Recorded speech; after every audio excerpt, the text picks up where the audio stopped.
the organizers for inviting me. It's always a pleasure to come back here, and it's very nice of the year. I made the title shorter, so it's now Topological Transport of Magnon-Phonon, and the magnon-phonons are hybridized excitations of magnons and phonons. And Paul said that this is a bit understudied so far, so I hope you're glad to see something in this direction. And I've updated my affiliation. I've moved to Okinawa since last month, and I'm starting a group there called Collective Dynamics and Quantum Transport, try to do a bit broad in quantum matter and some cross field with quantum optics and this stuff. So the outline of my talk is here. I try to give you a broad introduction into how magnons and phonons can mix and become topological just because of magneto-elastic coupling, which can be quite generic in materials. And even if we start with trivial magnons by themselves and trivial phonons, when they hybridize, they could become topological. And I give you two examples. One is in this monolayer. It doesn't show. On the right side, this monolayer with the collinear neo order, and without the Jaloshinsky-Moria interaction. So. And then the second one, a bilayer, but each layer is ferromagnet. So a bit different cases, but the theory look quite similar. And then the second case, there will be a metamagnet transition where you can flip entire layer by adding not too large a field. So we will see some features of this in the transport in the transverse channel. So specifically thermal Hall and spin-Nernst effects. I want to put this talk in the context of spin caloritronics. So it's interesting to study spin and heat transport in insulators. One, because electric transport is not available, and we can get a lot of information instead from the spin and heat transport. And there are also applicational goals. For example, we can convert temperature gradient into spin current, which will be useful. And the thermal Hall effect will be a nice way to do thermal management. When a device heats up, you can transfer the heat out in perpendicular geometry. So it's very nice when the input and output can separate in geometry, right, if you have a device. So that's why people have been looking at for a long time for thermal Hall effect and spin-Nernst effect. And they're there, and they're there for a simple reason that if you break certain symmetries, they are allowed. So by just looking at the symmetry, for example, in thermal Hall, you break time reversal, and in spin-Nernst is even a weaker condition that by breaking the mirror symmetry, you can allow this effect. But there's the question, like, what's the size of the effect, and where should we look for a good material for these things? For that, we need to understand the mechanisms a bit better. So there have been a lot of proposals. I think the recent one I like a lot is this phonon going through a scattering by spin chiralities. I didn't put in a reference, but today I will focus on intrinsic effects, like when magnons and phonons they cross and they open a gap because of magneto-elastic coupling. So there has been a great introduction by Paul on topological magnons, and just very naive picture of this band inversion here at 2 bands cross, and they have avoided crossing, and these have been confirmed in real materials, like in these neutron spectrum. And there are a lot of ways to get this, but I feel there's a general rule to play. Like, you need to put in some chirality to start with. Either in the ground state, the order is naturally chiral, have some rotating structure, or in this non-collinear or non-coplanar way, or you need some chiral type of coupling, like typically Jaloshensky-Moria interactions. And here you can see the DM vector is rotating. Or there could be long-range dipolar interactions in these work on magnetic crystals. So we want to ask, is there a way we can have this in a collinear magnet and without relying on these chiral couplings? And so topological magnons have observable experimental consequences like thermal Hall effect, and has been seen in both 3-dimensional and 2-dimensional van der Waals magnets.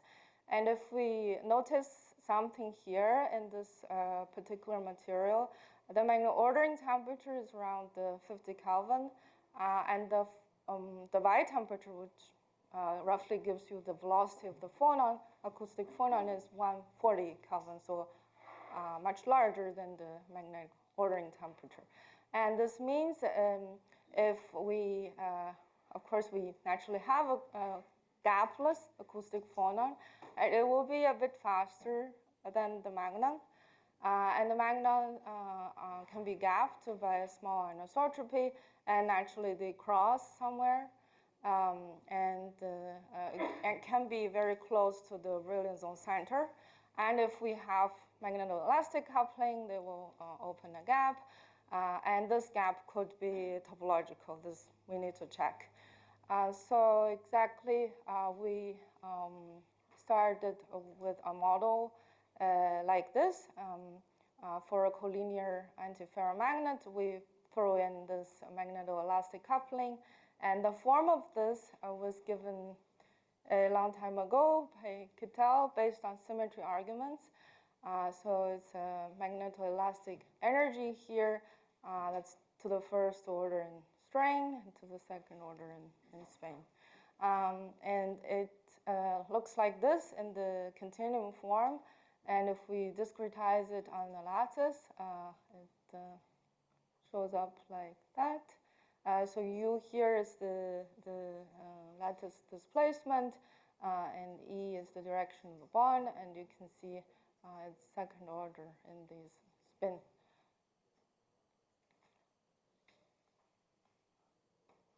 Okay, and when we then look at the excitations, the magnons, this term becomes linear in magnon operator and linear in the phonon operator.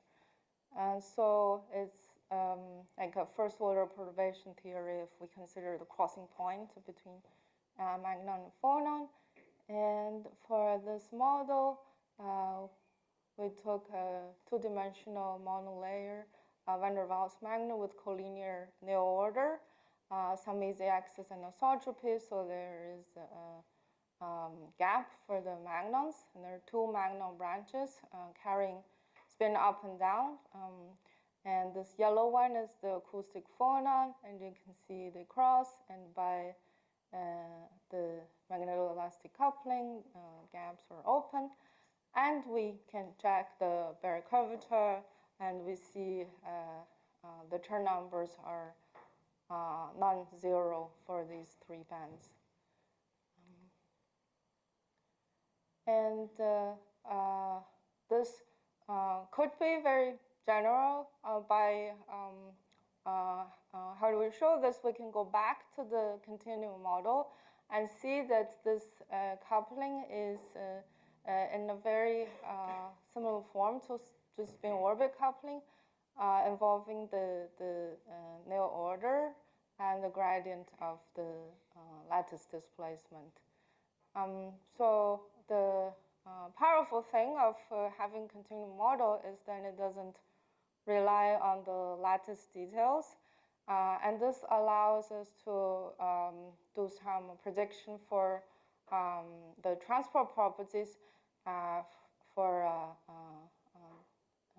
different lattice type that I drew here. This one is a honeycomb lattice.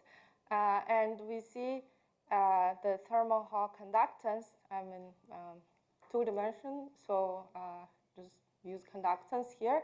Usually in experiments, the conductivity is reported, and here we should divide this number by basically the thickness of the layer. And under an external magnetic field, there is a thermal Hall effect. And interesting thing to notice here is when we flip the sign of magnetic field, the thermal Hall conductance also flips sign. And this is because of a shift of the magnon bands. Basically, it goes through a topological phase transition because as you flip the field, the gaps close and reopen. But there is no actual phase transition because the Néel order is, stays the same.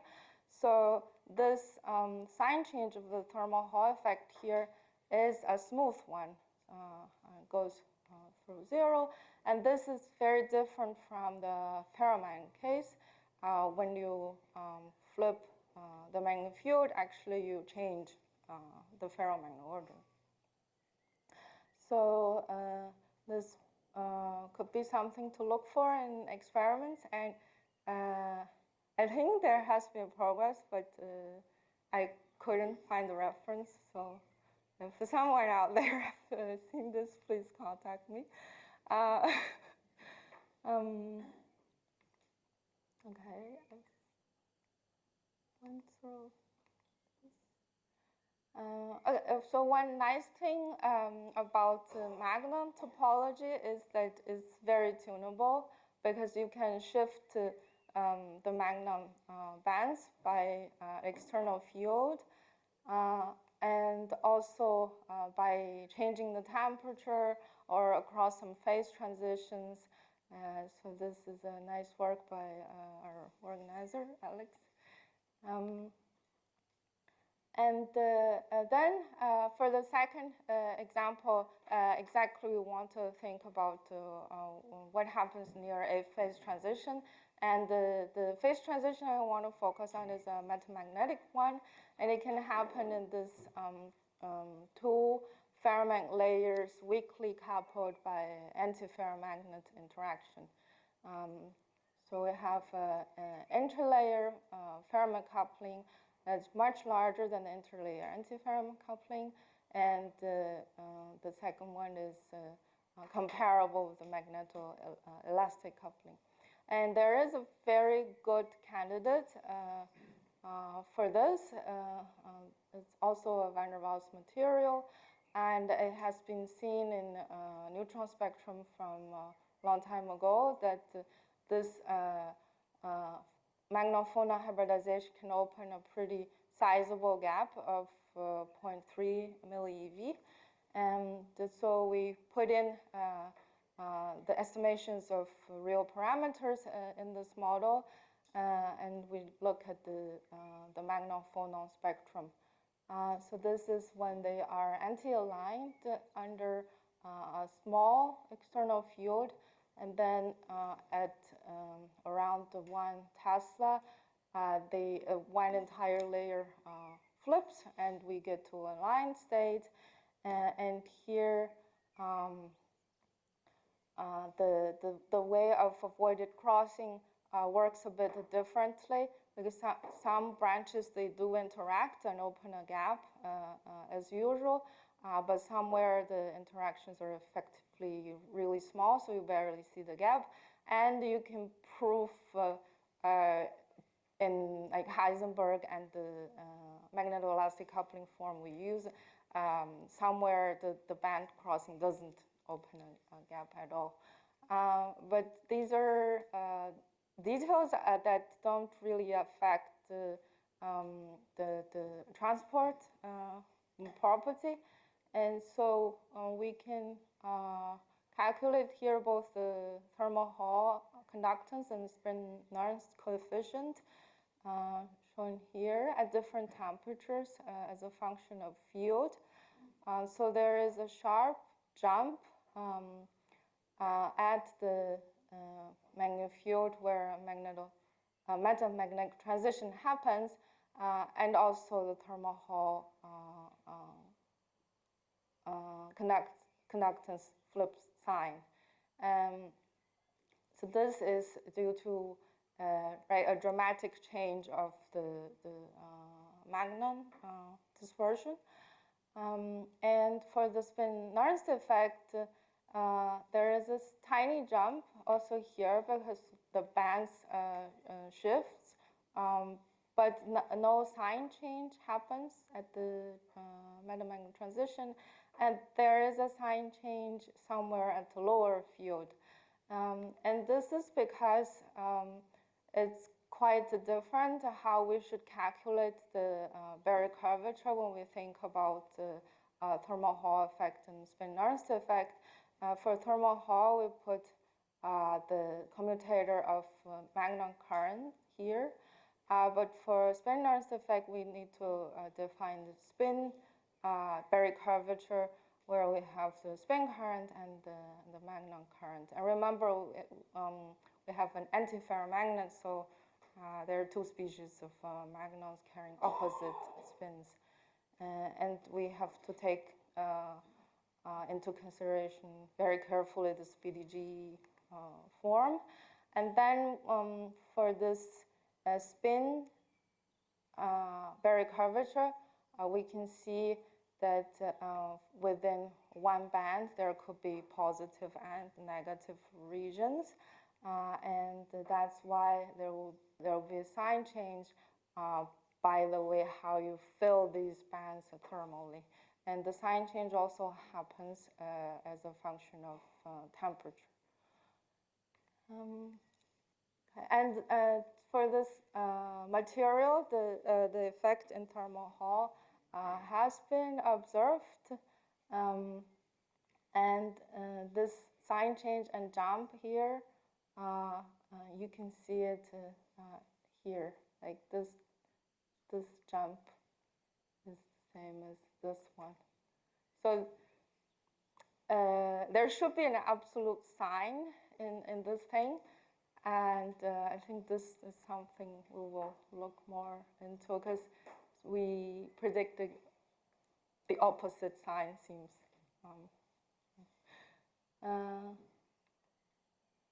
Okay, and just one short advertisement for a new work. So in light of the magnetic crystals, where a lot of these magnon topology work was done,